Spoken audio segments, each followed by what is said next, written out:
Se você não está contribuindo em nada para a sociedade, compreende-se que você, nessa fila da distribuição, né, de ônus, bônus, direitos, deveres, recursos, você fica para trás. Não significa que você não possa receber nada, significa que quem está fazendo mais merece receber mais, tá? Então, lembrando que nesse momento a justiça ela é compreendida, portanto, como uma forma da gente alocar direitos, deveres, bens, de estabelecer uma métrica para isso, e a métrica vai ser que as pessoas elas são desiguais, elas vão ocupar posições desiguais dentro da sociedade, algumas vão contribuir mais, outras vão contribuir menos, e por causa disso elas merecem, né, elas deveriam ter uma distribuição de ônus e bônus que seja de acordo com essas funções, de acordo com essa contribuição, de acordo com esse mérito.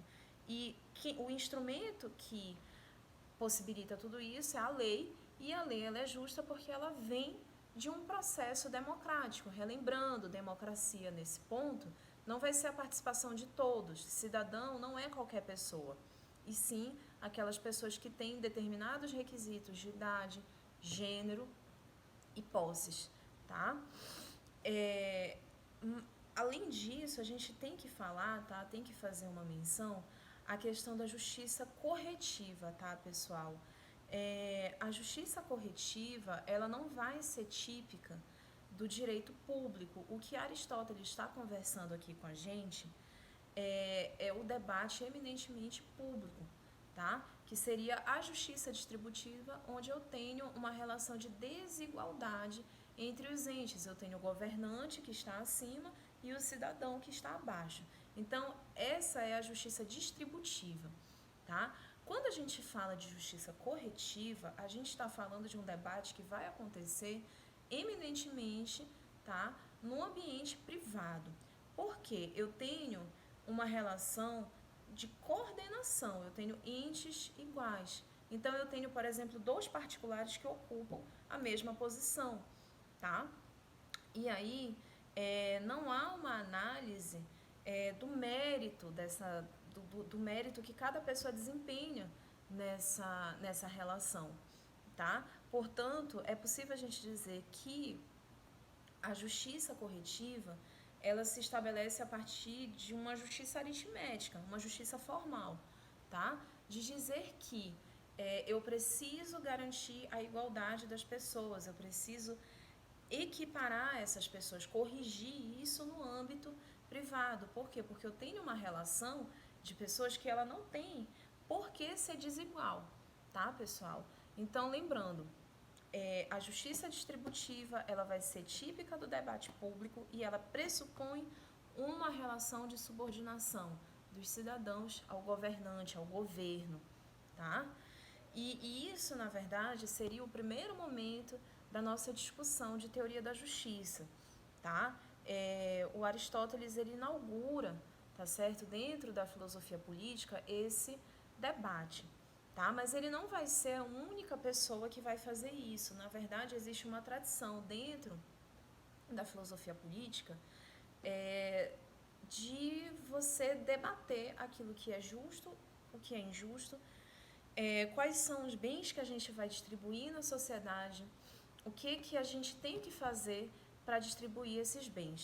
Então, na verdade, a teoria da justiça, ela vai se ocupar em definir o que é a justiça, em definir como nós vamos estabelecer processos de distribuição de bens e, finalmente, que bens são esses que vão ser distribuídos.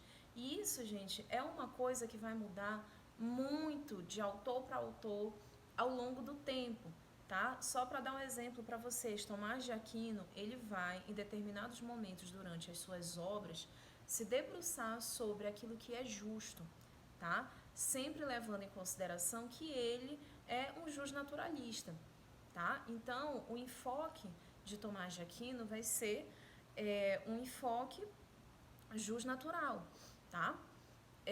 A gente vai trabalhar aqui no nosso curso de ciência política. Vocês podem ver que eu tô com um pouquinho de alergia, tá, gente?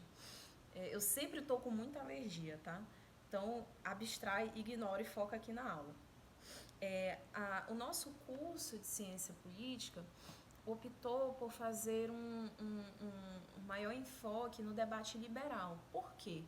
Porque, querendo ou não, nós ainda trabalhamos com instâncias de poder que são muito pautadas nos princípios liberais, tá? Então, quando a gente fala, por exemplo, de liberdade de expressão, de liberdade de intimidade, quando a gente fala de propriedade, ainda é um debate que os liberais fazem muito e que a gente vivencia muito no Estado brasileiro, tá? Ainda na atualidade. E também porque o liberalismo ele dominou essa discussão durante um longo período de tempo.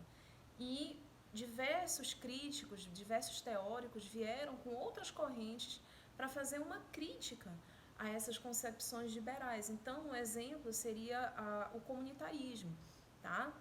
Os comunitaristas como o Neil McCormack e o John Finnis, eles vão fazer críticas muito severas ao liberalismo.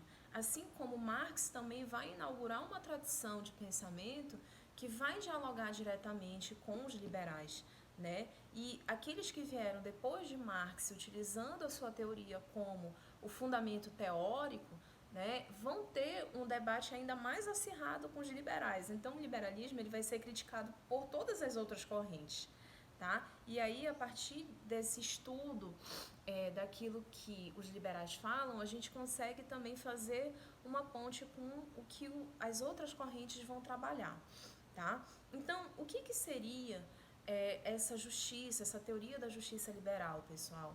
Se vocês pegarem o pitch que eu disponibilizei para vocês e também um plano de ensino, vocês vão ver que a gente vai, dentro da teoria da justiça, avaliar o diálogo liberal partindo do Adam Smith. Por que a gente tem que partir do Adam Smith, tá? Bem, o Adam Smith, ele não vai ser um teórico da justiça, ele vai ser um economista, tá? E a gente precisa compreender a teoria dele para que a gente compreenda aonde que o debate liberal está firmando raiz, aonde que ele está sendo construído. E ele é construído a partir de uma perspectiva capitalista, gente. Isso é inegável. O liberalismo está para o capitalismo, assim como, sei lá, não sei, tipo, o verão está para o calor está para o verão. São coisas muito típicas, é uma associação muito típica, tá? Então é impossível a gente entender o que liberais, por exemplo, como John Rawls vão fazer na sua obra Uma Teoria da Justiça, sem compreender a importância do pensamento liberal na economia, tá? Então, gente, o primeiro ponto que a gente precisa estudar quando a gente entra numa teoria da justiça liberal é a função do capitalismo dentro dessa linha de pensamento liberal, tá certo? Vamos lá, a gente vai tratar rapidamente do Adam Smith nesse momento. Gente, tá complicado, olha, essa minha alergia tá demais. Quando a gente fala da teoria do pensamento do Adam Smith, a gente está falando de um mecanismo de mercado que consegue alocar para a população com sucesso, tá, os produtos que vão suprir as suas necessidades. Então, quando o Adam Smith surge fazendo uma análise do capitalismo, ele acreditava fielmente que o Estado ele não tinha o dever de utilizar recursos, tá, para suprir necessidades das pessoas, como, por exemplo, comprar remédios para essas pessoas, tá? Ou então custear a educação de todas as pessoas. Adam Smith não está falando disso. Ele está falando de mecanismos de mercado, tá, que são capazes, a partir da livre concorrência, de disponibilizar para as pessoas aqueles bens que vão suprir as suas necessidades, tá certo? Então, o papel do Estado dentro da visão liberal clássica, tá? E a partir de agora o termo que a gente usa é liberal clássico, tá certo? Porque existem diversos liberalismos.